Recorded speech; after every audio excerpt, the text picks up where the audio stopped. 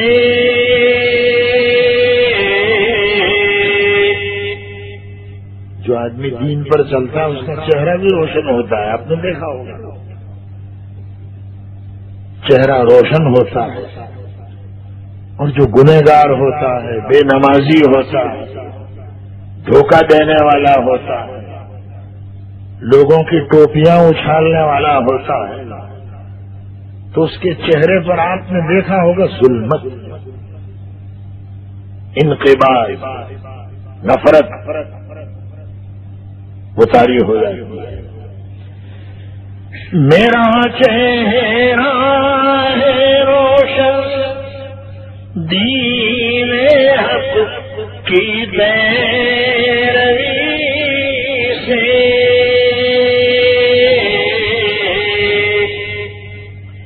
کہ بعد مرگ بھی مرقد کی تابانی نہیں جاتی، کہ بعد مرگ بھی مرقد کی تابانی نہیں جاتی. چہرہ روشن ہے زندگی میں، اور جب میں مر کر قبر کے اندر گیا تو قبرستان میں میری قبر بھی چمکنے لگی کہ یہ عاشق رسول کی قبر ہے، یہاں اللہ کا نیک بندہ سو رہا ہے. تو پھر قبر بھی چمکنے لگی کہ بعد مرگ بھی مرقد کی تابانی نہیں جاتی.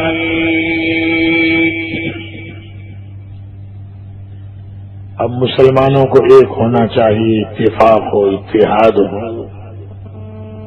بھائی چارہ ہو.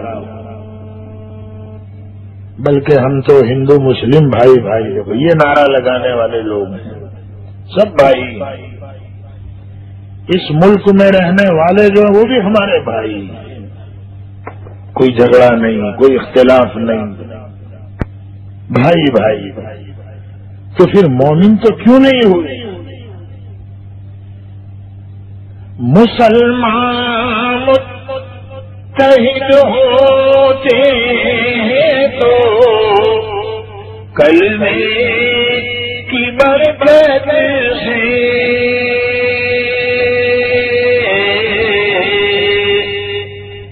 مسلمان متحد ہوتے ہیں تو کلمے کی برکت سے،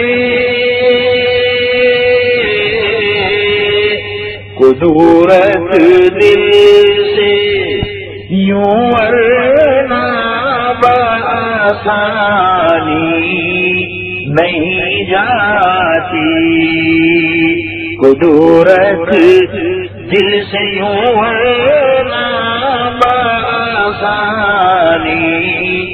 نہیں جاتی. کلمے کی برکت ہوتی ہے تو دل میں سے نفرت نکل جاتی ہے، عداوتیں، حسد، بغض، کینہ، کپٹ. ہاں یہ عام بیماری ہے ہم مسلمانوں میں، حسد، بغض، کینہ. کسی کا اچھا مکان ہم نہیں دیکھ سکتے، کسی کی اچھی گاڑی ہم نہیں دیکھ سکتے، کسی کی اچھی عزت ہم دیکھ نہیں سکتے. حسد، بغض، کینہ، کپٹ.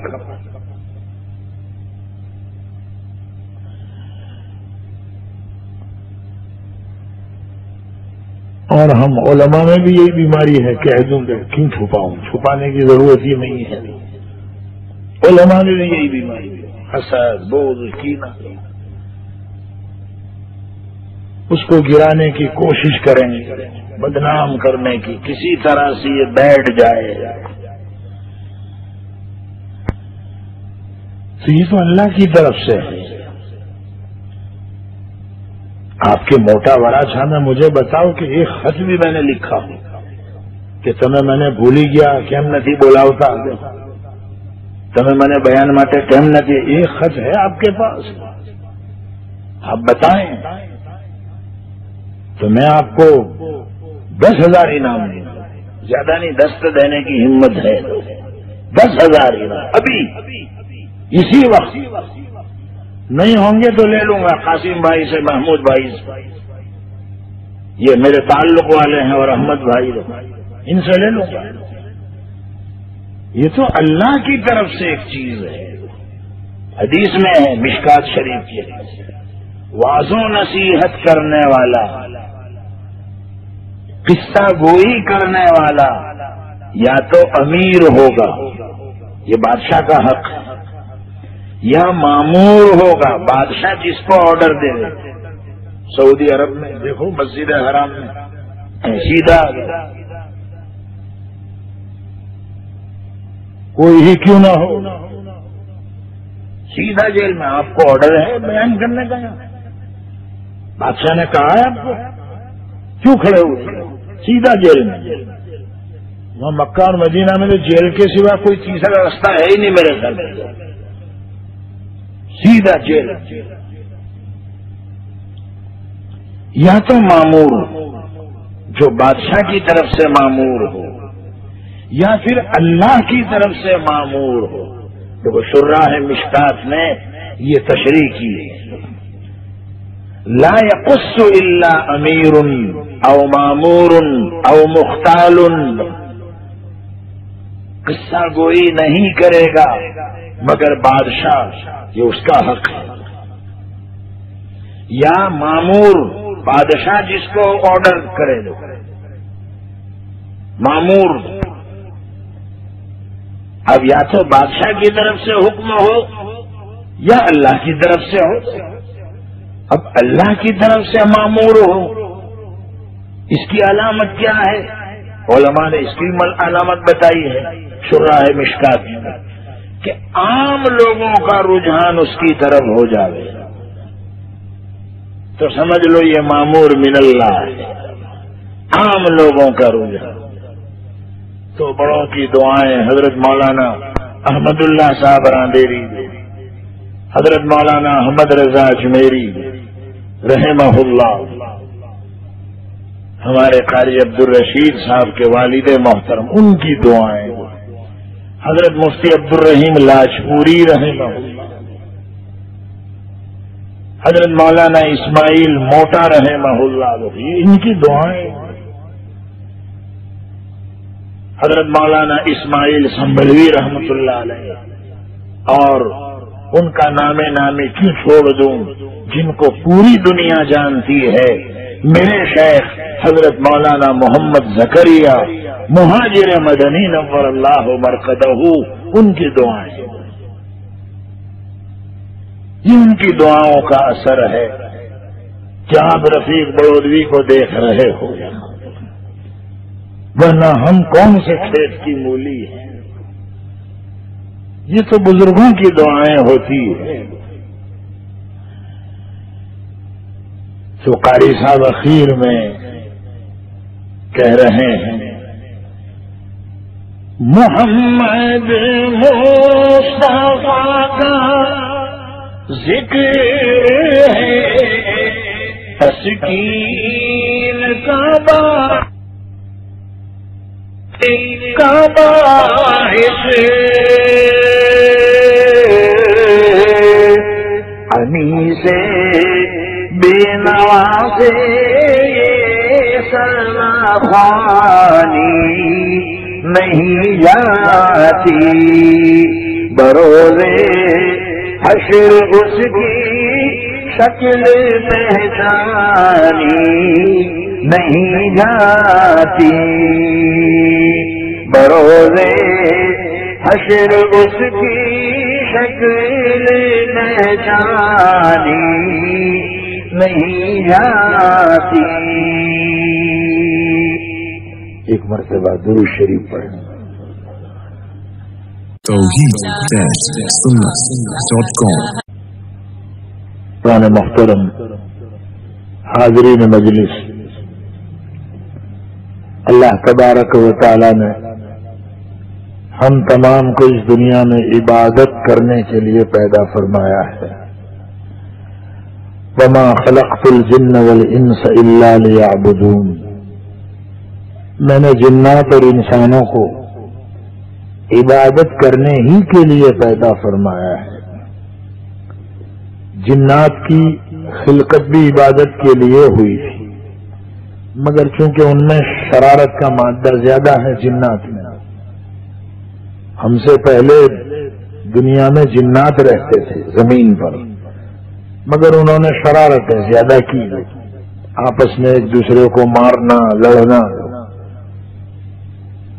تو اللہ نے فرشتوں کے ذریعے سے ان کو سزا لگوائی اور وہ جنات جنگل میں بھاگ گئے. پھر انسانوں کو پیدا کیا اللہ نے. یا معمور ہوگا بادشاہ جس کو آرڈر دے گا. سعودی عرب میں دیکھو مسجد حرام میں سب کی مجال ہے، کھڑے ہو کے نحمدہ و نصلی علی رسولہ الکریم، سیدھا جیل میں، سیدھا کوئی ہی کیوں نہ ہو، سیدھا جیل میں. آپ کو آرڈر ہے بیان کرنے کا، بادشاہ نے کہا ہے آپ کو، کیوں کھڑے ہوئے؟ سیدھا جیل میں.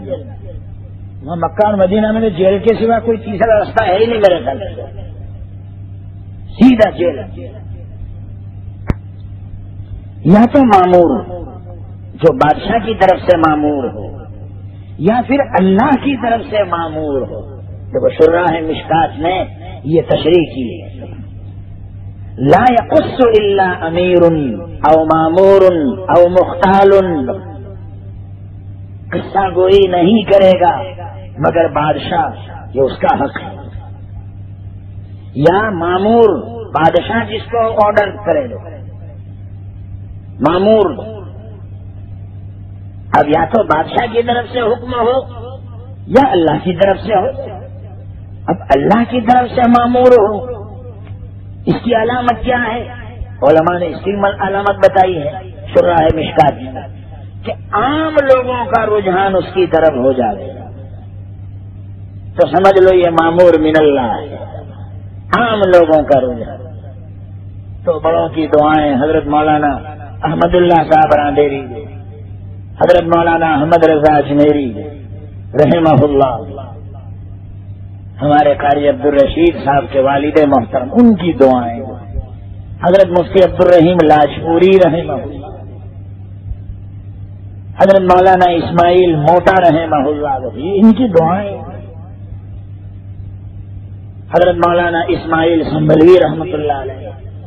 اور ان کا نام نامی کیوں چھوڑ دوں جن کو پوری دنیا جانتی ہے، میرے شیخ حضرت مولانا محمد زکریا مہاجر مدنی نور اللہ مرقدہ، ان کی دعائیں، یہ ان کی دعاؤں کا اثر ہے کہ آپ رفیق برودوی کو دیکھ رہے ہو، ورنہ ہم کون سے کھیت کی مولی ہیں. یہ تو بزرگوں کی دعائیں ہوتی ہے. تو قاری صاحب اخیر میں کہہ رہے ہیں محمد مصطفیٰ کا ذکر ہے تسکین کا باعث.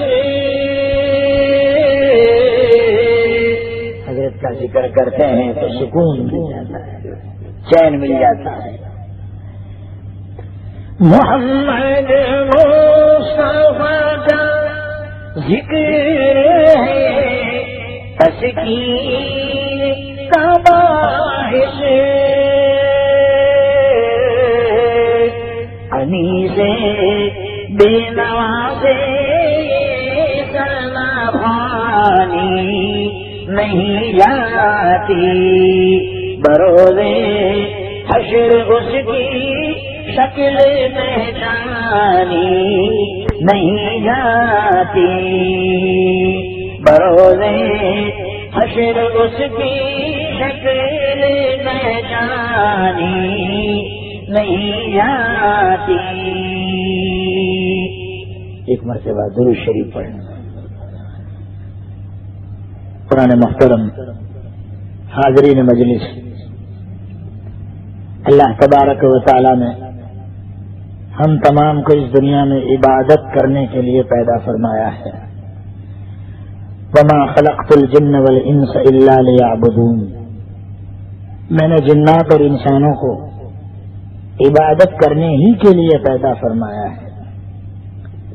جنات کی خلقت بھی عبادت کے لیے ہوئی تھی، مگر چونکہ ان میں شرارت کا مادہ زیادہ ہے جنات میں.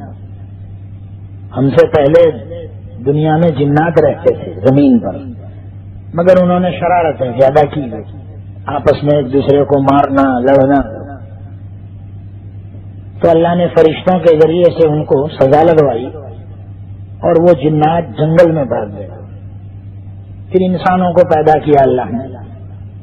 جنات بھی ایک مخلوق ہے، قرآن اور حدیث سے اس کا ثبوت ہے، اس کا انکار نہیں کر سکتے ہیں. وہ بھی ایک مخلوق ہے ہماری جیسی.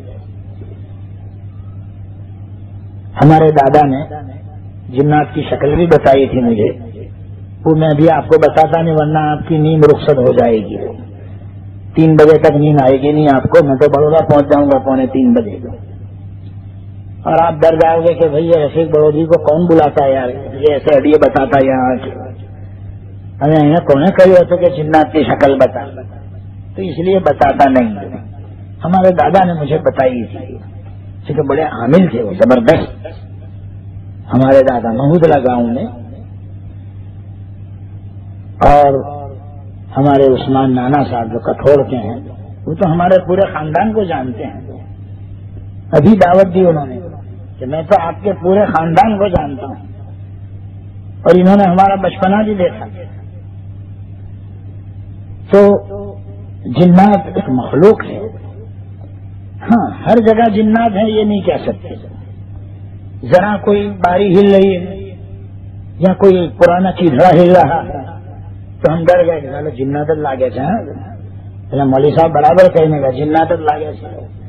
تو بیچارہ رات کو 2:30 بجے پیشاب کرنے بھی نہیں اٹھتا ڈر کے مارے گا، کیونکہ آواز آئی کھٹا پٹ کھٹا پٹ تو سیدھا پھٹ پھٹ پھٹ بھاگا اور بولے بڑھ گیا. جنات ہونا چاہیے.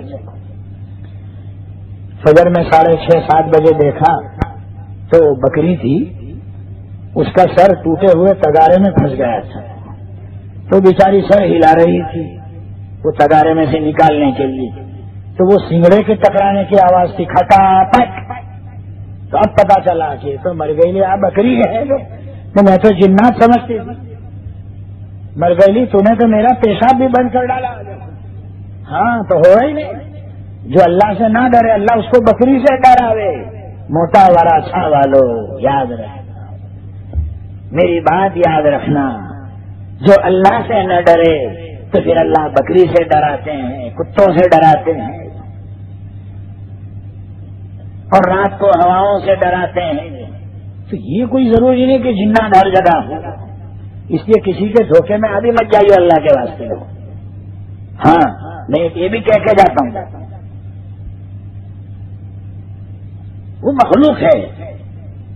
ہمارے گھر میں بھی تھا، ہماری اماں نے کہا کہ بیٹا میں دیکھتی ہوں روزانہ رات کو 2:30 بجے 3 بجے کوئی برقعے والی عورت آتی ہے، پانی پیتی ہے مٹکے میں سے اور پھر چلی جاتی ہے.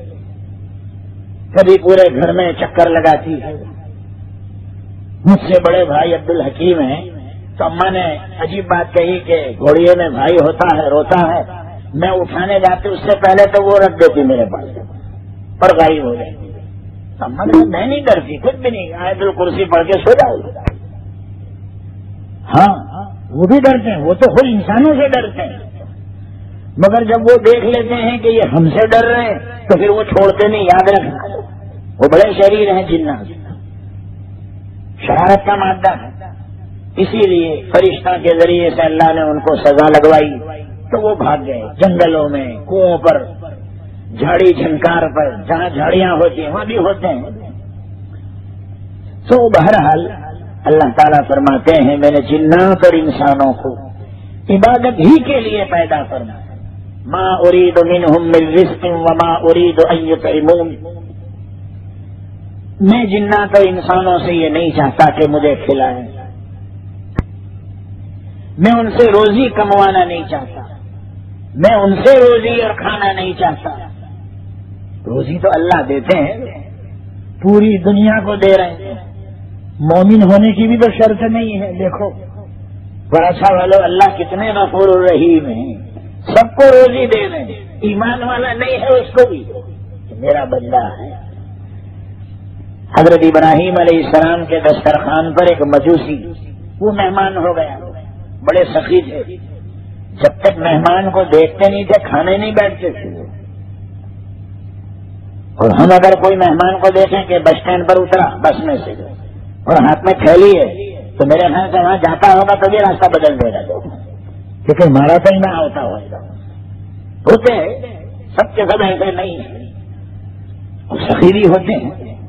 حضرت ابراہیم علیہ السلام بڑے سخی، جب تک مہمان کو نہیں دیکھتے تھے وہ کھانے نہیں بیٹھتے. دیکھو دیولا گاؤں ہے جمبوسر کے پاس، مجھے یاد ہے میں جب بھی دیولا پہلے جاتا تھا تو جیسے بس میں سے اترتا تھا 4-5 آدمی دوڑتے تھے کہ مولوی صاحب لاگے تھے، مولوی صاحب بڑودرا والا مولوی صاحب. وہ تھیلی چھین لیتے. اب مجھے بھی پتہ نہیں دوڑ کیوں رہے. پھر پتا چلا کہ اصل میں آپ کی تھیلی لینے کے لیے دوڑے کہ اب آپ ہمارے مہمان، یہ تھیلی ہمارے گھر جا رہی ہے آپ سے، اب آپ جس کام کے لیے آئے ہو جاؤ، یہ تھیلی میں میرے گھر لے جاتا ہوں. એટલે તમે મારા મહેમાન આ થેલી જઈ જશે તઈ તમારે ખાવાવું પડશે. پھر پتا چلا کہ وہ دوڑے کہ مولانا کی تھیلی میں لے لوں، وہ کہ میں لے لوں. عرف ہوتا ہے ہر جگہ. حضرت ابراہیم علیہ السلام بڑے سخت، وہ مجوسی کو لے کر کھانے بیٹھے اور حضرت کی زبان سے اتنا لفظ نکل گیا اللہ کا نام لے اور کھا. اللہ کو تو مانتا ہی نہیں تھا. اچھا ابراہیم نے شرط لگا دی اللہ کا نام لینے کی، اٹھ کے چلتا تھا. اس کا جانا اور اللہ کی طرف سے وحی کا آنا. ابراہیم میرا بندہ تھا، میری زمین پر چلتا. 70 سال سے میں اس کو روزی دیتا ہوں. آج تک میں نے کلمہ پڑھنے کی شرط نہیں لگائی. تم نے یہ شرط کیسے لگائی؟ بندہ تو میرا تھا، میں اتنے سال سے اس کو پالتا ہوں، روزی دیتا ہوں، آج تک یہ شرط نہیں لگائی، تم نے کیسے لگائی؟ اللہ کے نبی کا دل تو بڑا نرم ہوتا ہے، اور اس میں بھی حضرت ابراہیم علیہ السلام بہت نرم دل والے. تو دوڑے بلانے کی، خوشامد کی، منت سماجت کی، اور کسی طرح اس کو واپس لیا، منوا لیا کہ چل بھائی معافی مانگتا ہوں، مجھ سے بھول ہو گئی، اب یہ شرط نہیں لگاؤں گا، چل کھانے چل لیا. اب وہ آ تو گیا. دیکھو بعض گھڑیاں ہدایت کی ہوتی ہے اللہ کے یہاں، ہے نا. قصے ہیں حدیثوں میں، ایسے قصے ہیں.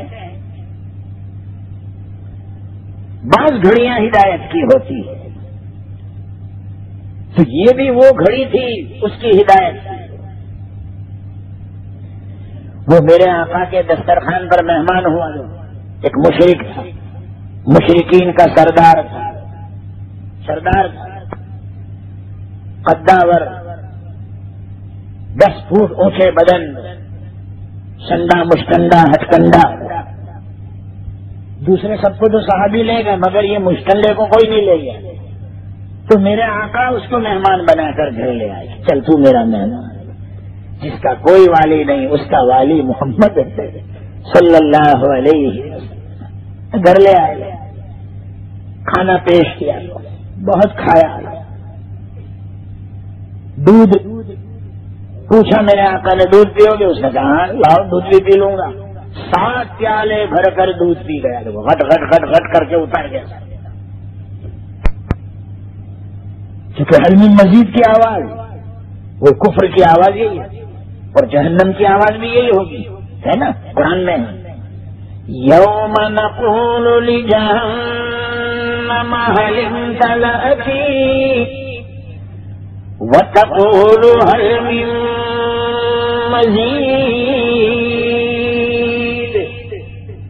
رب کائنات نے ارشاد فرمایا جس دن ہم جہنم سے کہیں گے کیا تیرا پیٹ بھر چکا، تو جہنم کہے گی باری تعالیٰ اور زیادہ دیجیے اور زیادہ۔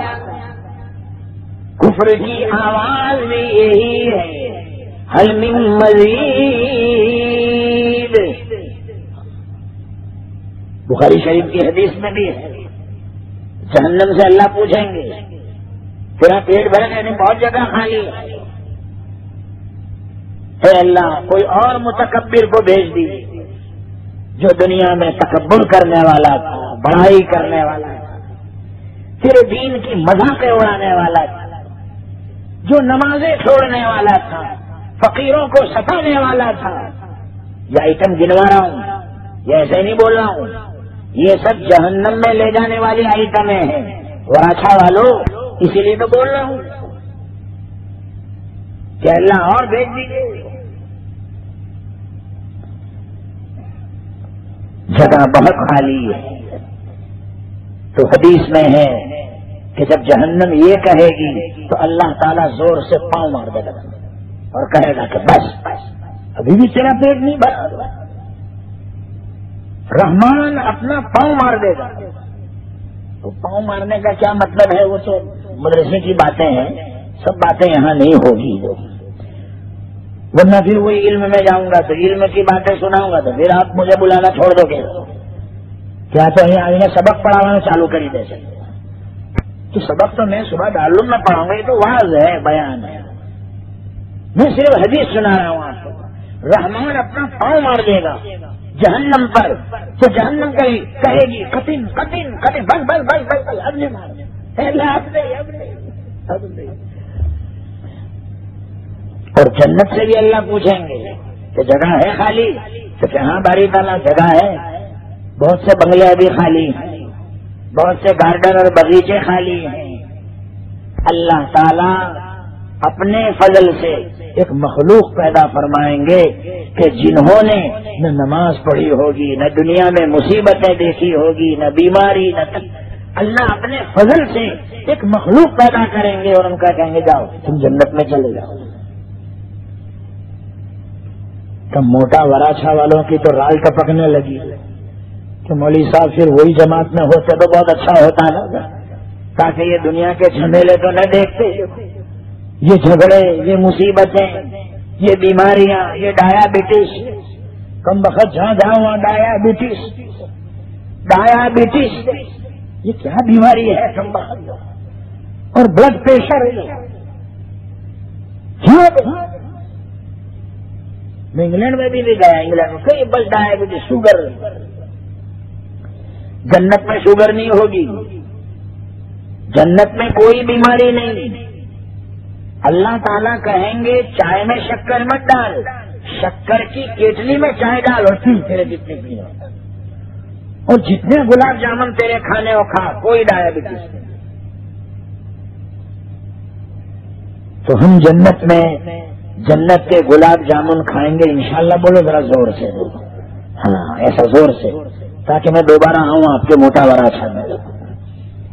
کھائیں گے، جنت میں کوئی بیماری نہیں ہے، زکام کی بیماری بھی نہیں ہے۔ ایک مولوی صاحب حدیث پڑھا رہے تھے طلبا کو کہ جس نے اپنا نسب نامہ غلط بیان کیا، اپنے باپ کے علاوہ کی طرف بیان کیا، من انتسب الی غیر ابیہ، اور اسی طرح جس نے دین کا علم دنیا کے لیے سیکھا، دنیا کا مال بٹورنے کے لیے سیکھا، اور صرف مناظروں کے لیے سیکھا تاکہ لوگ میری طرف مائل ہوں، علم اس لیے سیکھا، تو حدیث میں وعید ہے لم یرہ رائحۃ الجنہ، وہ جنت کی خوشبو بھی نہیں سنے، یعنی جنت میں نہیں جائے گا۔ تو مولانا نے مطلب بتایا کہ ایک جنٹل مین آ کے بیٹھ گیا وہ کلاس میں، بھائی میں سجا ہوا دھجا ہوا بریف کیس ہاتھ میں، اور تھک تھک تھک تھک کرتا ہوا آ کے بیٹھ گیا، اور مولانا نے جب یہ حدیث کا مطلب سنا تو بولنے لگا، اور کیا بول رہا ہے کہ مولوی صاحب اس سے یہ کہاں سمجھ میں آیا کہ وہ جنت میں نہیں جائے گا؟ ہو سکتا ہے جنت میں جاوے اور خوشبو نہ سونگے، یہ ایک شکل ہو سکتی ہے۔ مولانا نے پوچھا یہ کیسے؟ تو کہنے لگا اس کو زکام کی بیماری ہوگی جنت میں، تو جس کو زکام کی بیماری ہوتی ہے وہ کچھ خوشبو سونگ نہیں سکتا، یہ مطلب ہے حدیث کا۔ تو مولانا بھی جاوے ایسے نہیں تھے، ہاں وہ بھی ایسے ہی تھے، منہ توڑ جواب دینے والے، اور ہونا ہی چاہیے، ہر جنٹل مین کو منہ توڑ جواب دینا چاہیے۔ مولانا نے ہنس کر کہا کمبخت ایسی جنت میں تو ہی چلا جائیے جہاں زکام کی بیماری ہو، ہم تو ایسی جنت میں جائیں گے جہاں بیماری نام کی نہیں ہوگی، جا وہ زکام والی جنت تجھے مبارک ہے۔ یہی وَإِذَا خَاطَبَهُمُ الْجَاهِلُونَ قَالُوا سَلَامًا، رحمان کے نیک بندے وہ کہ جب ان کا سابقہ جاہلوں سے پڑتا ہے تو کہتے ہیں تم سے دور کی سلام، وہ بحث نہیں کرتے۔ تو جنت میں جو مزہ آئے گا نا وہ دنیا کی مصیبتیں جھیلنے کے بعد ہی آئے گا۔ ہاں یہ سن لو موٹا بڑا سوال۔ حضرت مولانا یعقوب نانوتوی رحمۃ اللہ علیہ نے فرمایا کہ خیر جنت میں تو وہ لوگ بھی جائیں گے مگر ان کو جنت میں اتنا مزہ نہیں آئے گا جتنا ہم کو مزہ آئے گا، ہے نا؟ دنیا کی زندگی، مصیبتیں، پریشانیاں، بیماریاں، الجھنیں، سر کٹول اور پتہ نہیں کیا سے کیا۔ موٹا وراثہ والے ہونے اس سے ذرا مثال دے کے بات کرنی پڑے گی، مثال کے بغیر سمجھیں گے نہیں۔ دیکھو رمضان میں روزہ رکھا اور گرمی میں، تو اس کو تو شام کو افطار کرنے میں مزہ آتا ہے نا، فالودہ پینے میں کتنا مزہ آتا ہے، اور ٹھنڈا پانی پینے میں۔ ذهب الظمأ وابتلت العروق وثبت الأجر إن شاء الله تعالى، گرمی کے روزوں میں افطار کے وقت ٹھنڈا پانی، شربت اور فالودہ پینے کے بعد دعا کرتا، پیاس چلی گئی، گردن کی خشک رگیں تر ہو گئی، اور اس پیاسے رہنے پر اجر و ثواب طے ہو گیا اللہ کے یہاں۔ روزے دار کو تو مزہ آتا ہے، لطف اندوز ہوتا ہے، لیکن جس نے روزہ ہی نہیں رکھا، دوپہر کو 2:30 بجے تو کھانا کھایا اس نے اور پھر کچھ نہیں کھایا، 3 بجے کے بعد کہتا ابھی ذرا 7 بجے ہوتی اسٹاپ، 7 بجے ہوتی اسٹاپ۔ اب افطار کے وقت بیٹھے گا تو وہ بھی شربت پیے گا، ٹھنڈا پانی پیے گا، فالودہ پیے گا، مگر اس کو خاک مزہ آئے گا۔ دیکھا روزہ ہی نہیں رکھا، وہ تو یہی پینے بیٹھ گئے۔ ہمارے شہروں میں ایسے بڑے روزے والے ہوتے ہیں، وہ شام کو مسجد میں آ ہی جاتے ہیں کیونکہ بھجیے، سموسے، پکوڑے، تو وہ مکوڑے بھی بہت ہوتے ہیں پکوڑے کے پیچھے، تو ان کو پتا ہے ان کی ناک سون لیتی ہے کہ پکوڑے آئے تو وہ بھی آ جاتے ہیں مغرب سے 20 منٹ پہلے اور بیٹھ جاتے ہیں، اور بعض مرتبہ تو خالی خالی تھوکنے بھی کھڑے ہوتے ہیں، تھوک نہیں آتا تو بھی کھینچ کے نکالتا ہے، بیٹھ جانا اللہ کے ہاتھ سے بیٹھ جانا، کائی کو نکالتا ہے کھینچ کے اندر سے۔ تیرے کو کس نے کہا کہ روزہ ٹوٹتا ہے؟ اندر کا مال اندر رہنے دے، وہ تو اندر گوڈاؤن میں پڑا ہوا ہے، رہنے دے گوڈاؤن میں، کم بخت نہیں نکلتا تو بھی بھائی بہ ہی جا، ہی نے بہ ہی جا جو پھیل رہا مگر بیٹھ جا، روزہ نہیں ٹوٹتا۔ وہ تو باہر سے کوئی چیز اندر جائے اس سے ٹوٹتا ہے۔ تو میں آپ کو مثال دوں، خون ہماری رگوں میں ابھی دوڑ رہا ہے تو وہ ہے، مگر ابھی وضو نہیں ٹوٹا، اس کی جگہ میں ہے خون۔ ہاں جب لگ جائے اور خون نکل کر باہر آ جائے اور بہنے لگے اب وضو ٹوٹا، ورنہ خون تو ابھی بھی ہے۔ یہ ہاتھ میں کیا ہے؟ یہ خون نہیں ہے تو اور کیا ہے؟ ذرا سوئی گھونپو دیکھو ابھی خون نکلتا ہے کہ نہیں؟ اور ابھی بڑھائے پڑتا ہے کہ وہ بات جب سوئی ڈالو اندر ابھی خون نکل، مگر وہ اس کی جگہ میں ہے، وہ باہر نہیں نکلا ہے۔ تو میرے بھائیوں، جنت میں مزہ تو آئے گا دنیا کی زندگی کے بعد ہی۔ تو جنت کی آواز بھی یہی ہوگی کہ جگہ خالی ہے تو اللہ تعالیٰ کی مخلوق بھیج دیں گے، اور جہنم سے پوچھیں گے تو وہ بھی یہی کہے گی وَتَقُولُ هَلْ مِن مَّزِيدٍ۔ جنت تو نیک لوگوں کو طلب کرے گی، لیکن جہنم تکبر کرنے والوں کو، زکات نہ دینے والوں کو، غریبوں کا دل دکھانے والوں کو، دین کی باتوں کا مذاق اڑانے والوں کو، نماز نہ پڑھنے والوں کو اور نصیحت نہ سننے والوں کو طلب کرے گی جہنم۔ آواز تو دونوں کی ایک ہی ہے۔ یہ تشریح میں نے کیوں کر دی؟ تاکہ آپ کا سر چکرانے نہ لگے کہ مولوی صاحب دونوں کی آواز تو ایک ہی ہے، تو پھر جنت اور جہنم میں فرق کیا ہوا؟ اس لیے میں نے فرق بتا دیا آپ کو۔ میں تو بڑودا پہنچ جاؤں گا اور آپ کا سر چکراتا رہے گا کہ دونوں میں فرق کیا ہے۔ فرق ہے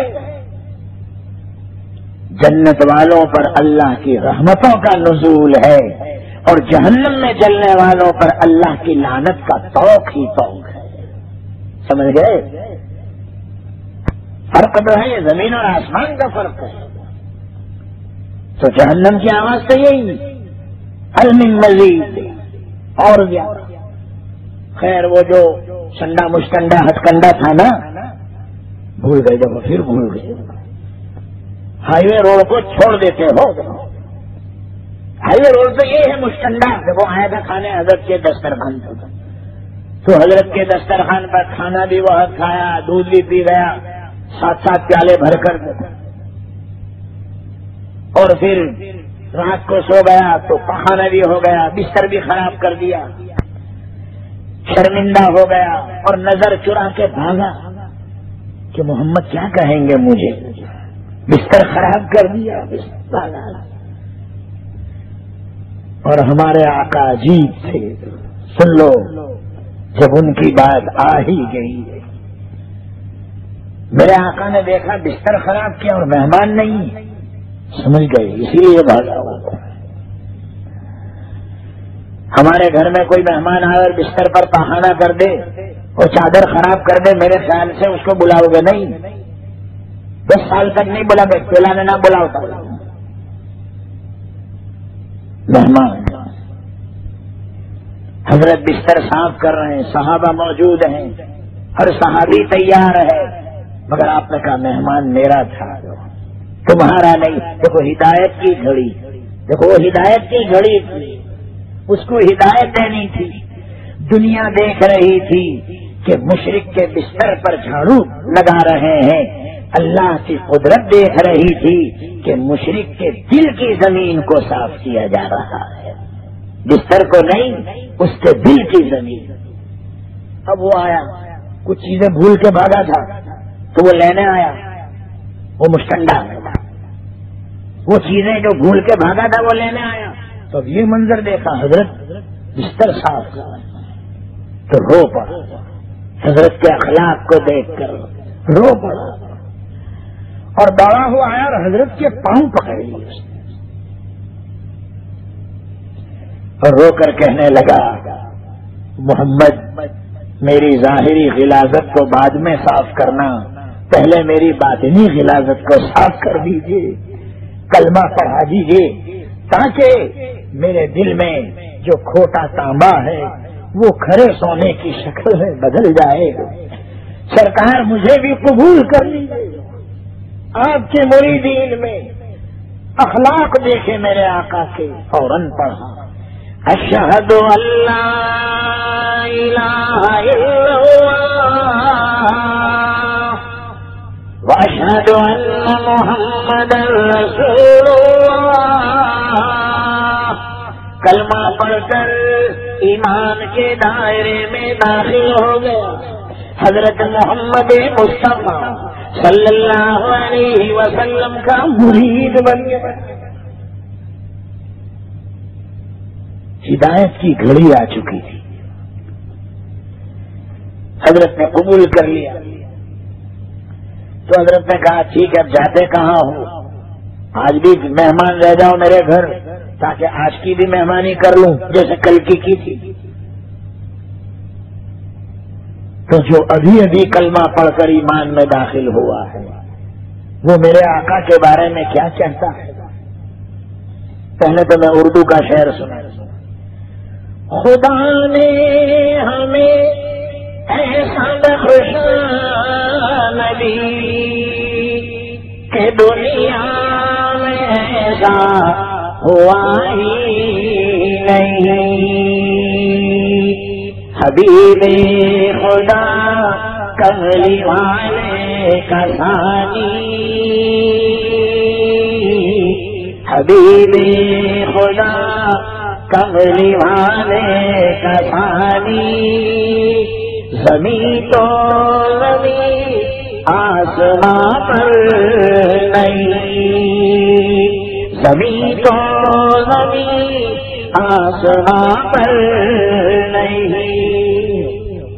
اللہ نے ایسے نبی ہم کو دیے ہیں. طفیل نبی حق نے دنیا بنائی. انہیں کے دم نبی ہو ولی ہو کہ کامل ہو کوئی. محمد کا احسان کس پر نہیں. محمد کا احسان کس پر نہیں. صلی اللہ علیہ وسلم سب پر احسان ہے حضرت کا. تو حضرت نے فرمایا کہ بھائی ایک رات اور مہمان ٹھہر جا تاکہ آج کی بھی مہمانی کر لوں جیسے کل کی تھی. تو کہنے لگا حضرت ایک دن کا مہمان نہیں، جب تک زندہ رہوں گا میں آپ کا مہمان اور آپ میرے میزبان ہیں. جہاں چلوں گا جہاں رہوں گا میں آپ کا مہمان ہوں، اس لیے کہ آپ کے اخلاق نے مجھے ایمان کی دعوت دی ہے. مولانا جلال الدین رومی رحمت اللہ علیہ نے مثنوی میں فرمایا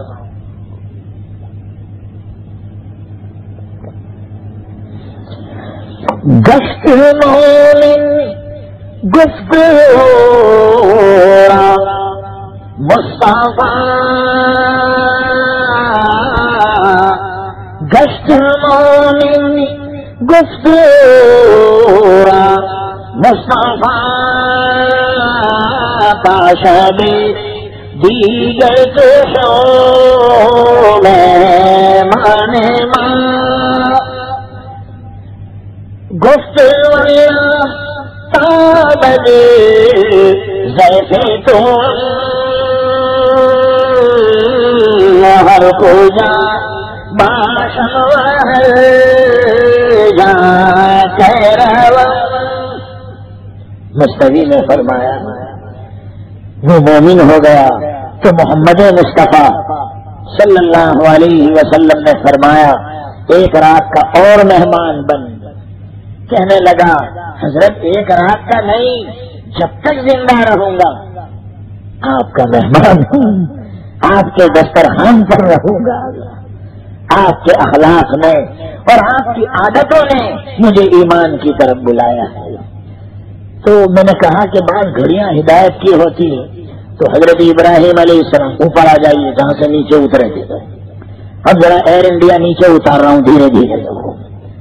اب دھیرے دھیرے نیچے اتار رہا ہوں، اتنے پیسنجر بیٹھے دھیرے اتارنا پڑے گا. حضرت ابراہیم علیہ السلام وہ مجوسی مہمان ہے تو کہا رب کا نام لے اور کھا. تو چلا گیا. وہی آئی اے ابراہیم اپنے آپ کو اسی پر میرا خلیل کیسے ہو؟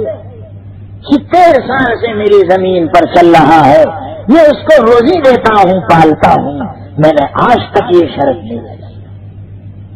تو دوڑے ہوئے گئے خوشامد کر کے لے آئے. اب وہ دسترخوان پر بیٹھا کھا نہیں رہا ہے. اس نے پوچھا کہ مجھے اتنی زبردستی کر کے تم کیوں بلانے لگے؟ تو فرمایا تیرا ناراض ہو کر جانا اور رب کی طرف سے میری طرف حکم آنا. رب نے مجھے یہ کہا کہ بندہ میرا تھا ابراہیم، میرے بندے کو روٹی کھلا دیتے تمہارا کیا بگڑتا؟ بندہ تو میرا تھا اور میں نے آج تک یہ شرط نہیں لگائی اس کو پالتا ہوں، روزی دیتا ہوں. بس اتنا سننا تھا کہ لرزہ برندام ہو گیا، کپ کپی تاری ہو گئی. اچھا اس کی یہ مہربانیاں ہیں، یہ رحم اور کرم ہے، مجھے وہ پالتا ہے. آج تک میں نے نام لیا، اس کا نام نہیں لیا اور وہ پالتا ہے، تو نام لوں گا تو کتنی عزت دے گا. فوراً کلمہ پڑھا دو، اشہد ان لا الہ الا اللہ وابراہیم خلیل اللہ. اس وقت کا تو کلمہ یہی تھا نا، تو حضرت سے پہلے کا واقعہ ہے. کلمہ پڑھا اور ایمان میں داخل ہو. میرے بھائیوں، اللہ تعالیٰ فرماتے میں نے جنات اور انسانوں کو عبادت ہی کے لیے پیدا فرمایا ہے. ما اريد منهم من رزق وما اريد ان يطعمون. میں ان سے روزی کموانا نہیں چاہتا اور نہ میں یہ چاہتا ہوں کہ وہ مجھے کھلائیں. مجھے کیا کھلائیں گے؟ میں کھلا رہا ہوں، سب کو میں کھلا رہا ہوں. ہمارے بڑودا احمد آباد میں بڑی بڑی ہوٹلیں ہوتی تو رات کو 10 بجے 40-50 فقیر لائن میں بیٹھے ہوتے ہیں. تو کبھی کبھی تو ہماری آنکھ میں سے آنسو نکل آتے ہیں، اے اللہ ان کو کون کھلائے گا؟ فوراً دل میں سے آواز ہوتی ہے جن مالداروں کو اللہ کھلاتا ہے ان غریبوں کو بھی وہی اللہ کھلائے گا. ان کو کھلانے والا بھی اللہ ہی بھیجے گا. اور مان لو اگر کسی دن کوئی بھی نہیں آیا تو اللہ گراہک بھیجیں گے نہیں وہ ہوٹل میں. کھانا بچ جائے گا تو وہ کھلائیں گے کہ بھائی آؤ کھاؤ. تو اللہ خود بخود وہ ہوٹل والے کے دماغ میں بات ڈالے گا کہ کھانا بگڑ جائے گا، اس سے بہتر کھلا دینا ان کو. اللہ کھلاتے ہیں، اللہ پالتے ہیں. تو عبادت اللہ تعالیٰ نے ہم سب کو عبادت کے لیے پیدا فرمایا. عبادت کی البتہ 2 قسمیں ہیں. ایک عبادت وہ ہے جو ترک والی ہے، ترک فعلی، جیسے رمضان کے روزے. تو روزوں میں سب ترک کرنا پڑتا ہے، کھانا چھوڑو، پینا چھوڑو، جائز تعلقات چھوڑو. دیکھو اسی کا نام روزہ ہے نا.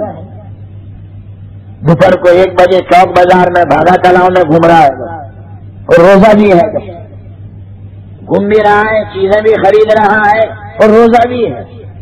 دیکھو اسی لیے روزے میں ریاکاری ہو ہی نہیں سکتی. اور عبادتوں میں تو ہو سکتی کہ نماز ذرا لمبی پڑھے کہ پہلا بھائی صاحب بنے جوئے چھوڑو، وہ بھائی صاحب مجھے دیکھ رہے ہیں، لمبی نماز پڑھ سکتا ہے. ریاکاری ہو سکتی ہے زکات میں تاکہ لوگ مجھے کہیں کہ بڑا سخی ہے، 1-1 پائی کی زکات دیتا ہے. حج میں بھی ریاکاری ہو سکتی ہے تاکہ لوگ مجھے حاجی کہیں. لیکن بتاؤ روزے میں کیا ریاکاری؟ کچھ بھی نہیں. اسی لیے تو روزہ اللہ کو پسند ہے. حدیث میں آتا ہے روزہ بندے نے میرے لیے رکھا تو روزے کا بدلہ میں خود ہی دوں گا، فرشتوں کے ذریعے سے نہیں. دیکھو ایک یہ عبادت سال والی عبادت. دوسری عبادت ہے کرنے والی، اس کی پھر 3 قسمیں. دیکھو عبادت بدنیہ، نماز. ایک دن میں 5 نمازیں فرض، فجر، ظہر، عصر، مغرب، عشاء، اور فرض ہے، پڑھنی پڑے گی. وہ ہمارے بڑودا میں ایک بھائی صاحب تھے، وہ مجھے عجیب بات کہنے لگے، مولوی صاحب آج نماز کہیں فرض میں تھی اسلام میں اندر. ہاں تو اپنا پیغمبر صاحب بیچارہ فرصت میں آتا، ان میں کوئی کام دھندہ نہیں، ان میں کوئی ویپار نہیں، ان میں کوئی دکان نہیں، تو بیچارہ کہیں جائے وہ کرے تو فجر نہ ظہر نہ عصر نہ مغرب نہ عشاء. اپنا پیغمبر صاحب بیچارہ فرصت نہ دو، کوئی دھندو نہیں، ویپار نہیں، ان میں کوئی دکان نہیں. آج تو اپنے ویپار ہونے بتا، تو کوئی دکان دھندا ویپار آجا نتیا تو یہ زمانہ میں کہا ایسا توبہ کرو توبہ نہ کلمہ پڑھو پھر سے میرے سامنے جدد الایمان وَإِلَّا خَرَجْتَ مِنَ الْإِسْلَامِ. وہ سخت جملہ تو نہیں کہا جو قاضی ابو یوسف نے کہا تھا. حضرت امام ابو یوسف رحمۃ اللہ علیہ ایک مرتبہ بیٹھے تھے کچھ ساتھیوں کو لے کر، تو حضرت نے فرمایا کہ رسول پاک صلی اللہ علیہ وسلم کو دودھی بہت پسند تھی. دودھی. تو ایک شخص بولا مگر مجھے پسند نہیں ہے، اس کا کیا؟ تو فوراً بولا. غصے ہو گئے حضرت امام ابو یوسف رحمۃ اللہ علیہ، تلوار میان میں سے نکالی اور غصے میں کہا جدد الایمان وَإِلَّا لَأَقْتُلَنَّكَ. ایمان کو پھر سے تازہ کر ورنہ تلوار سے سر کو قلم کر دیتا ہوں. پھر سے پڑا کر. اب دیکھیے دودھی کھانا واجب نہیں ہے، فرض بھی نہیں ہے، مگر اس کو ترک بھی نہیں کرنی چاہیے. دودھی بنایا کرو، ہر 2-3 دن میں دودھی گھر میں بننی چاہیے. عقل تیز ہوتی ہے، دودھی کھانے سے عقل تیز ہوتی ہے، نگاہیں تیز ہوتی ہے. ہاں، اور گوشت کے بوٹے ذرا کم کھائیے، یہ بوٹے کھانے سے بہت عقل دھب ہو جائے گی. وہ کھائیے، ایک بوٹی کھا لی بہت ہو گیا.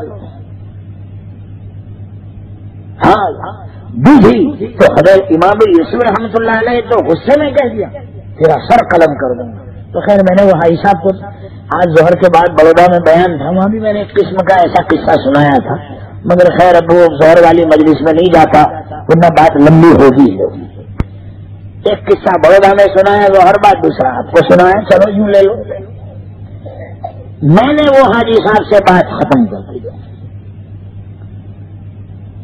ان کا ایسی بات نہیں ہے، حضور کو فرصت میں مت سمجھنا. قرآن کہہ رہا ہے وَإِنَّ لَكَ فِي النَّهَارِ سَبْحًا طَوِيلًا.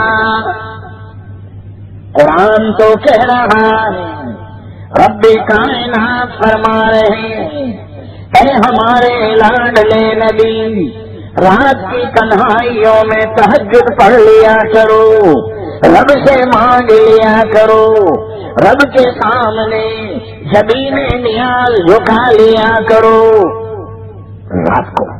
کیوں؟ بے شک دن میں آپ کو البتہ بڑی مشغولی ہے. میں نے کہا جاہل بھائی صاحب، قرآن میں اللہ تو یہ کہہ رہے ہیں وَإِنَّ لَكَ فِي النَّهَارِ سَبْحًا طَوِيلًا، اور آپ یہ کہہ رہے ہو کہ حضور فرصت میں تھے، بیکار تھے، کچھ کام نہیں تھا، دھندا نہیں تھا. تو کیا یہ دھندوں سے تم جاؤ گے؟ تو اسی لیے میں نے قاری انیس کے وہ اشعار سنا اور قرآن پاک کی وہ آیت بھی 15ویں پارے کی. اقم الصلاۃ لدلوک الشمس الى غسق الليل وقرآن الفجر ان قرآن الفجر كان مشهودا ومن الليل فتهجد به نافلة لك عسى أن يبعثك ربك مقاما محمودا. رب کائنات نے ارشاد فرمایا نماز کو قائم کیجیے سورج کے ڈھلنے کے وقت اور رات کے اندھیرے کے چھا جانے تک، اور فجر کے وقت فجر کی نماز میں قرآن کا پڑھنا فرشتوں کی موجودگی کا وقت ہوتا ہے، اور رات میں بھی کچھ نفل پڑھ لیا کریں، یہ مزید فرض ہے آپ کے حق میں. سن لو، رات کی تہجد کی نماز فرض تھی جناب محمد الرسول اللہ صلی اللہ علیہ وسلم پر. ہم پر نفل فرض نہیں ہے رات کے، رات کی تہجد ہم پر فرض نہیں ہے. اٹھ سکو بہت اچھا ہے، اللہ والوں کا طریقہ ہے. حضرت جنید بغدادی رحمۃ اللہ علیہ نے فرمایا موت کے بعد کسی نے خواب میں دیکھا حضرت کو، تو پوچھا اللہ کیا معاملہ ہوا؟ فرمایا جتنے علوم اور فنون تھے اور جتنے علم کی لمبی لمبی کتابیں لکھی تھی سب بیکار ہو. رات کے اندھیرے میں جو اٹھ کر 2-4 رکعت نفل پڑھتا تھا اس نے مجھے کام دیا، وہ میرے کام میں آئی. باقی ساری عبارتیں ختم ہو گئی، فنون اور معرفت کے خزانے ختم ہو گئے. رات کی 2-4 رکعت نے مجھے کام دے دیا. ہمارے دادا بھی بہت کہتے تھے بیٹا رات کو اٹھا کر بیٹا 2-4 رکعت پڑھ لیا کر، اس میں تیرا بہت بڑا فائدہ ہے. حضرت اٹھ جاتے تھے رات کو 3 بجے سے، ہمارے دادی بھی. اور میں جب محدلہ جاتا تھا تو فجر کی اذان سے پہلے اٹھاتے تھے ہم کو. وہ جانتے تھے کہ ابھی کہاں اٹھاؤں، مگر اذان سے 10 منٹ پہلے اٹھ جاؤ، اذان کی تیاری ہے. اور آج بچوں کو کیا کہہ کے اٹھانا پڑتا ہے، اٹھ جا جماعت کھڑی ہو گئی، سلام پھرانے کی تیاری ہے. اٹھ جا، اٹھنے کب اٹھے گا؟ یہاں تک نوبت آ گئی ہے ابھی کہ سلام پھرانے کی تیاری، جانے جلدی. اور اس کے بعد ایک ٹائم اور آئے گا، وہ کیا کہ سورج نکلنے کی تیاری ہے. اٹھ جا، 5 منٹ رہ گئے چلو میں پڑھ، وہ ٹائم آ رہا ہے. اور اس کے بعد تو پھر 10 بجے اٹھانا پڑے گا کہ اٹھ جا، چاشت کا وقت ہو گیا، اٹھ جا. میرے بھائیوں، صبح کے وقت شاعران خوش الحان پڑھتے ہیں کل من علیہا فان، ہر گھڑی منقلب زمانہ ہے، یوں ہی دنیا کا کارخانہ ہے. موت کس کو چھوڑ جاتی ہے، آج وہ کل کو میری باری آتی ہے. تو نماز وہ تو فرض ہے، ایک دن میں 5 وقت کی نماز، عبادت بدنی ہے. زکات عبادت مالیہ، مالداروں کے لیے ہے کہ اپنے مال کا 40واں حصہ نکالو، اور زمین کی پیداوار اگر ہے تو اناج ہے 10واں حصہ نکالو. کچھ عبادت مالی. اور حج، رواں جب دیکھتا ہوں قافلے جاتے ہیں مدینہ میں، ابھی مولانا نے جو ایک نعت بڑی دلچسپ. حج یہ مالی عبادت بھی ہے اور بدنی عبادت بھی ہے، مشترک دونوں. اس میں مالی عبادت بھی، بدنی عبادت بھی. مال خرچ کرنا پڑے گا تو مکہ پہنچ سکو گے. ہاں، اور اب تو مہنگائی ہوتا جا رہا ہے. ہم تو 75,000 میں بہت مہنگے سمجھتے تھے، تو اب تو کم 1 لاکھ میں 5 میں معاملہ گیا. دیکھو 1 میں 5 کم نہیں چلیں گے، اور پھر 1 میں 15 اور پھر 1.25 اور 1.35 بڑھتا جا رہا ہے. اور وہاں بھی ہوٹلیں بنتی جا رہی ہیں مالداروں کے لیے. ایک زمانہ آئے گا کہ حج مالداروں کا ابھی کا آئے گا، کیا آ گیا، حج مالداروں کے لیے رہ جائے گا. 1977 میں نے بھی حج کیا. میں نے حج کتنے میں کیا؟ 500 روپے میں. 500 پڑے ہوئے تھے میرے کباڑ میں. تو حاجی زیرہ والے صاحب جا رہے تھے حج میں، تو میری مسجد میں عصر کی نماز پڑھنے آئے. جامع امام تھا، کہ مولانا میرے کو چپل لینے ہیں، حج میں جانا، چلو ذرا چپل کیسے لاؤں، موجڑی کیسے لے. اب چپل خریدنے مولانا آپ بھی تیار ہو جائے، آپ بھی چلو. میں نے کہا بھائی صاحب آپ تو ایسی بات کر رہے ہو جیسے بڑودہ سے بھروچ جانے کا ہو. تو کیا آپ مولوی ہو کر ایسی بات کر رہے ہو؟ اللہ پہ بھروسہ نہیں. لاؤ آپ کے پاس کتنے ہیں، لاؤ دے دو، ابھی لاؤ. تو کباڑ میں 500 رکھے رہے تھے میں نے. 1977 کی بات کرتا ہوں. وہ جمع کرے تھے میں نے، کوئی نے 10 دیے، کوئی نے 20 دیے. اس زمانے میں 20 میں 15 میں 25 یہی چلتا تھا. تو 20 لا کے میں رکھ دیتا تھا کہ کوئی اچھے کام میں استعمال کروں گا. تو میں نے لا کے حاجی صاحب کو دے دیا. حاجی صاحب نے دیکھا بھی نہیں، بس میں آنکھ بند کرتا ہوں دے دلا، بس ٹھیک ہے تیار کر لو.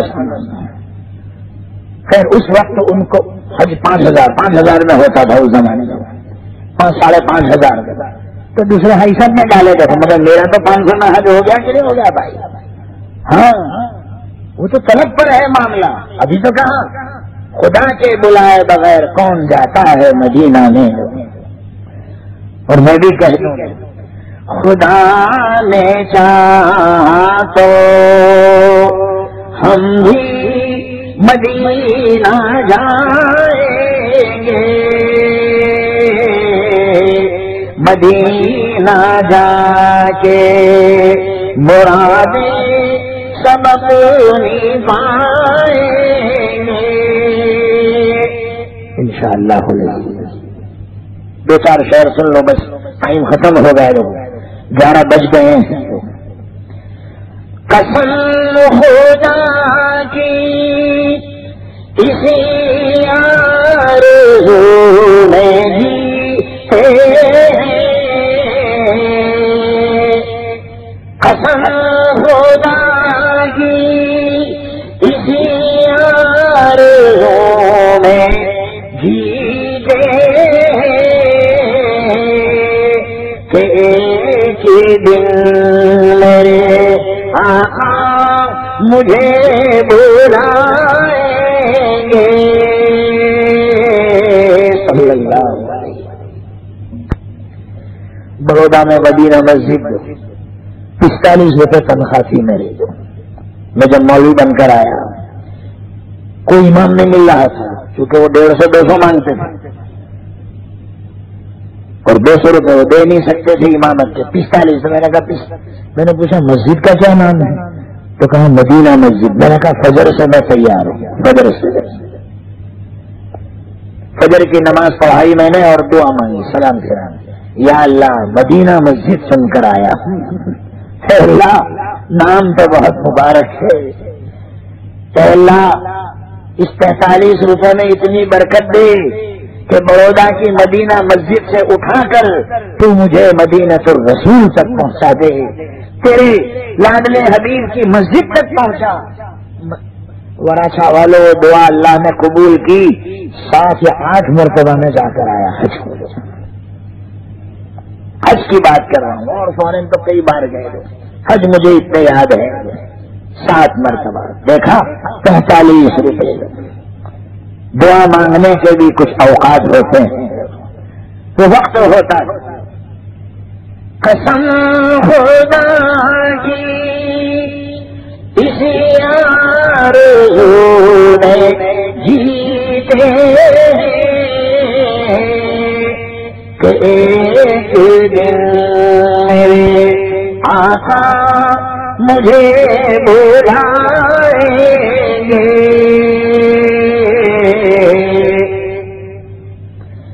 نہیں ہے زاد سفر پھر بھی دل یہ کہتا ہے کہ ایک دن میرے آقا مجھے بلائیں گے۔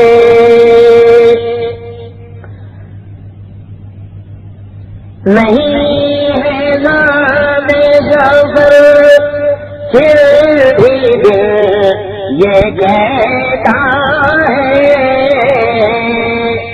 کہ ایک دن مدینہ جائیں گے، ایک دن تو ہم ضرور مدینہ جائیں گے انشاءاللہ العزیز۔ مدینہ دیکھنا ایک دن ضرور جائیں گے۔ اچھا یہ شعر بھی سن لو، پوری نظر نہیں سنا سکتا۔ پہنچ گئے جو مقدر سے ہم مدینے میں، بلائیں روزے کی لیں گے نثار جائیں گے۔ بلا لیا میرے آقا نے اپنے پاس اگر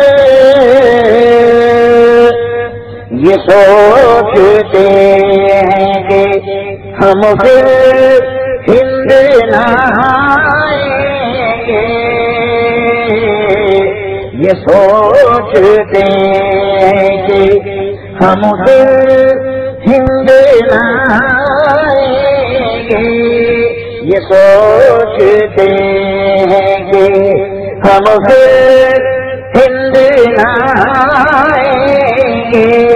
ہاں تو بتائیے بھائی کیا ڈاٹا ہے یہاں؟ ڈاٹا بھی کیا ہے وہیں بت جائے. اللہ تعالیٰ ہم سب کو مدینہ المنورہ کی موت نصیب فرمائے. اس مجمع کو اللہ قبول فرمائے. ہمارے غلام بھائی کی دعوت کو اللہ پاک قبول فرمائے. اور ہمارے جتنے محسنین بیٹھے ہیں سب کے بیٹھنے کو. اور ماں بہنیں میرے خیال سے سن رہی ہیں یا یہاں ماں بہنیں نہیں سنتی؟ متوارا سنتی ہے. میرے خیال سے کبھی آپ کا کوئی قانون ہو کہ نہیں عورتیں نہیں سن سکتی. اب تو قانون بھی سب بنائے جاتے ہیں نہیں. تو میری ماں بہنیں بھی اگر سن رہی ہوں اللہ پاک سب کے سننے کو قبول فرمائے. آمین. وآخر دعوانا الحمد للہ رب العالمین. اللهم صل على سيدنا ونبينا مولانا محمد وعلى آل سيدنا ونبينا مولانا محمد وبارك وسلم. اللهم لك الحمد كما أنت أهله ولك الحمد بما أنت أهله لا نحصي ثناء عليك أنت كما أثنيت على نفسك أنت كما أثنيت على نفسك. لا إله إلا الله الحليم الكريم. سبحان الله رب العرش العظيم. الحمد لله رب العالمين. نسألك موجبات رحمتك وعزائم مغفرتك والغنيمة من كل بر والسلامة من كل إثم. اللهم لا تدع لنا ذنبا إلا غفرته ولا هما إلا فرجته ولا ضرا إلا كشفته ولا كربا إلا نفسته ولا دينا إلا أديته ولا مرضا إلا شافيته ولا حاجة من حوائج الدنيا أو الآخرة هي لك رضا إلا قضيتها ويسرتها برحمتك يا أرحم الراحمين. یا الہ العالمین ہم سب پر رحم فرما، ہم سب پر کرم فرما، ہم سب کی بگڑی بنا دے، خیر کے فیصلے فرما، کامیابی عطا فرما، رکاوٹوں کو دور فرما، پورے موٹا وراثہ والوں پر رحم فرما، کرم فرما.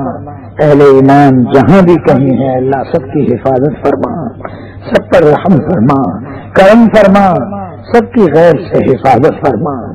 یا الہ العالمین ہمیں زندگی میں پیدا ہونے کا منشا اور مقصد سمجھنے کی توفیق عطا فرما، تمام عبادتیں کرنے کی توفیق عطا فرما، چاہے عبادت بدنیہ ہو، عبادت مالیہ ہو، عبادت مالیہ اور بدنی میں مشترک عبادت ہو. اے اللہ تمام عبادتوں کا کرنا آسان فرما.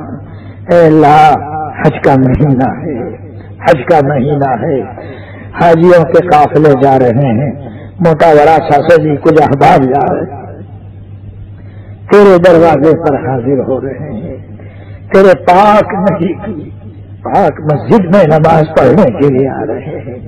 اے اللہ چند ہی دنوں میں وہ تیرے پاک نبی کی روضے کی جالیاں دیکھیں گے، جنت کی کیاری دیکھیں گے، مسجد نبوی اور سبز گنبد کو دیکھیں گے، تیرا پاک گھر اور مسجد حرام کو دیکھیں گے.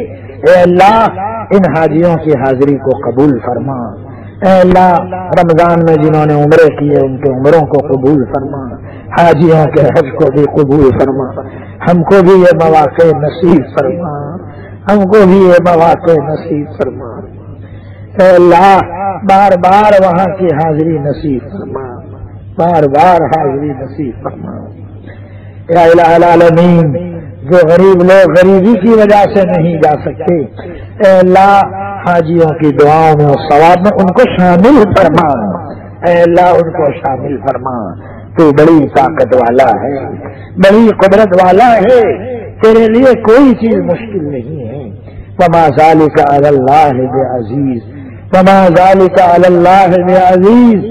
یا اللہ رحم فرما، کرم فرما، عفو درگزر کا معاملہ فرما، پوری امت پر رحم فرما، امت پر کرم فرما، بگڑی کو بنا دے، بھائی چارہ عام فرما. اے اللہ موٹا وراثہ کے ساتھ جتنے گاؤں لگے ہوئے ہیں سب کو قبول فرما. جتنا مجمع یہاں بیٹھا ہے ماں بہنیں سن رہی ہیں سب کو قبول فرما. جائز مرادیں پوری فرما، رکاوٹوں کو دور فرما. اے اللہ ہمارے بچوں کو قبول فرما، باپ اور بیٹے کے اس سفر کو قبول فرما، امت کے لیے نفع کا ذریعہ فرما، امت کے لیے نافع بنا، خیر کا ذریعہ فرما، ہمارے شاگردوں کو بھی قبول فرما۔ اے اللہ جو ہمارے محسنین ہیں، جو ہمیں بار بار بلاتے ہیں، یاد کرتے ہیں، اے اللہ جو اسی مجلس میں بیٹھے ہوئے ہیں، جن کے نام بھی لیے، اے اللہ سب کو قبول فرما، سب کی روزی میں برکت عطا فرما۔ جن جن بھائیوں نے مجھے دعا کے لیے کہا، اے اللہ سب کی جائز مقاصد پورا فرما۔ سلیمان بھائی وریا والے ان کے گھر والوں نے بھی دعا کے لیے کہا ہے، اے اللہ ہر خیر ان کے حق میں مقدر فرما، ہر شر سے حفاظت فرما، رکاوٹوں کو دور فرما۔ اور اے اللہ ہم میں جن کے جو بیمار ہیں ان کو شفا کاملہ عاجلہ دائمہ مستمرہ عطا فرما، ہمارے مرحومین کی مغفرت فرما، ہمارے یوسف بھائی منصور کے والد محترم پر رحم فرما، اے اللہ شفا کلیہ عاجلہ عطا فرما۔ انہوں نے والدین کے لیے دعا کے لیے کہا ہے، اور اس مجمع میں جتنے بیٹھے ہیں سب کی دلی مرادیں پوری فرما، ہمارے مرحومین کی مغفرت فرما، درجات بلند فرما، ہم کو کلمہ لا الہ الا اللہ محمد الرسول اللہ پر موت نصیب فرما۔ ربنا تقبل منا انك انت السميع العليم وتب علينا انك انت التواب الرحيم۔ صلی اللہ تعالی علی خیر خلقہ محمد وعلى آلہ وازواجہ واصحابہ اجمعین۔ سبحان ربک رب العزة عما یصفون، سلام علی المرسلین، الحمد للہ رب العالمین برحمتک یا رحمن۔